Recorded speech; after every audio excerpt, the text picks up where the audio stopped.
In today's video, I'm going to teach you exactly how to navigate and make the most out of Google's powerful tools, focusing particularly on using Slack efficiently. Understanding how to effectively use Slack can enhance collaboration and communication within your team, and today I'm here to guide you through this process step by step. Let's begin by opening Google Chrome, which is our gateway to accessing Slack. If you haven't already, download it from the official site because it's optimized for performance and security. With Chrome open, head to the Google search page. The easiest way to access Slack resources is by simply typing "How to use Slack" in the search bar.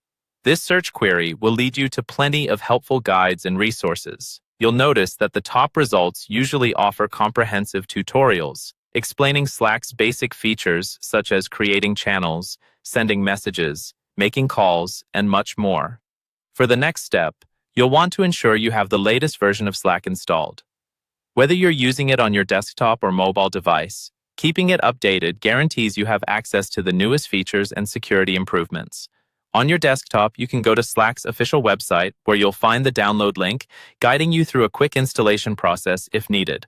If you're on a mobile device, head to your App Store, search for Slack, and if an update is available, tap the Update button.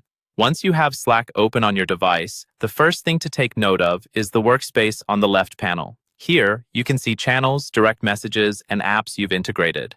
Channels are organized conversation spaces where a group of people can discuss specific topics, making it crucial to keep them relevant and well-managed. You can create a new channel by clicking on the plus icon next to the channel's heading. Give your new channel a name and a brief description to help others understand its purpose. Let's talk about sending messages. To send a message within any channel, click on the channel, navigate to the message box at the bottom, and start typing. If you want to add a bit of personality or emphasis to your message, Slack supports a variety of text formatting options, like bold, italics, and even emojis. Feel free to use these tools to make your notes stand out, but be mindful to keep communications clear and concise. Moreover, if you need to quickly chat with someone privately, you can use the direct messaging feature. Simply click on the plus icon next to direct messages, type in the person's name, and hit enter to start your conversation. This is perfect for those quick questions or discussions that don't need a full channel conversation.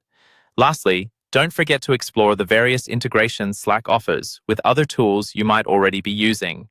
Whether it's Google Drive, Zoom, or any other app, integrating them with Slack can streamline your workflow significantly. With these steps, you're on your way to mastering Slack through Google, giving you more control over your communication and collaboration efforts. Remember, practice makes perfect, so dive in, explore, and make Slack work for you. Thanks for watching and happy Slacking.